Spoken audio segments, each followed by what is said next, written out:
നമുക്ക് ഇതുപോലുള്ള trending photos എങ്ങനെയാണ് ക്രിയേറ്റ് ചെയ്യുന്നതെന്ന് നോക്കിയാലോ?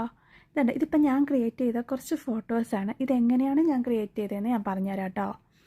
നമ്മൾ ഗൂഗിളിൽ നേരത്തെയൊക്കെ നമ്മൾ ജെമിനി എന്ന് പറഞ്ഞിട്ടൊരു ആപ്ലിക്കേഷൻ യൂസ് ചെയ്യുന്നുണ്ട്. അപ്പം ഗൂഗിളിൽ കയറി അല്ലെങ്കിൽ ജെമിനി എന്ന് പറഞ്ഞ ആപ്ലിക്കേഷൻ നമ്മുടെ ഫോണിൽ കാണും. അത് ഓപ്പൺ ചെയ്തിട്ട് ഒരു ബനാന ഇമേജ് ഉണ്ട്, ക്രിയേറ്റ് ഇമേജ് എന്ന് പറഞ്ഞിട്ട്, എന്നിട്ട് താഴെ ആ പ്ലസ് സൈൻ കൊടുത്തിട്ട് ഗ്യാലറി ഓപ്പൺ ആക്കുക. അതിലിഷ്ടമുള്ള ഫോട്ടോസ് നമ്മുടെ കൊടുക്കാൻ പറ്റും. ഏതെങ്കിലും ഒരു ഫോട്ടോ സെലക്ട് ചെയ്തിട്ട് ഞാനിവിടെ തരുന്ന ഈ പ്രോംപ്റ്റ് ഞാൻ സൈഡിൽ കൊടുത്തേക്കാം. ആ പ്രോംപ്റ്റ് അടിച്ചു കൊടുക്കുക, എന്നിട്ട് സെൻഡ് ചെയ്യുക. കുറച്ച് സമയം ഒരു പ്രോസസ്സിങ് ടൈം ഉണ്ടാവും. ആ പ്രോസസ്സിങ് ടൈമിന് ശേഷം നമ്മുടെ ഫോട്ടോ, അടിപൊളി ഫോട്ടോസ് ക്രിയേറ്റ് ചെയ്ത് വരുന്നതായിരിക്കും. നമുക്ക് നോക്കാം.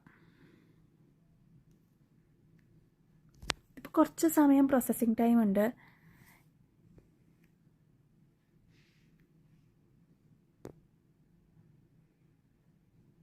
ഇവിടെ നമ്മുടെ ഫോട്ടോ ക്രിയേറ്റ് ആയിട്ട് വന്നിട്ടുണ്ട്. നോക്കാം, ഉണ്ട് നമ്മൾ കൊടുത്ത ഫോട്ടോസ് ആ പ്രോംപ്റ്റ് വെച്ചിട്ട് അവർ ശരിയാക്കി തന്നിട്ടുണ്ട്. സോ ഇതുപോലെ ഏത് ഫോട്ടോസ് വെച്ചിട്ട് വേണം, കപ്പിൾ ഫോട്ടോയോ സിംഗിൾ ഫോട്ടോസോ, അങ്ങനെ ഏത് ഫോട്ടോസ് വെച്ചിട്ട് നമുക്ക് ക്രിയേറ്റ് ചെയ്യാൻ പറ്റും. അപ്പോൾ എല്ലാവരും ഒന്ന് ട്രൈ ചെയ്ത് നോക്കൂ കേട്ടോ.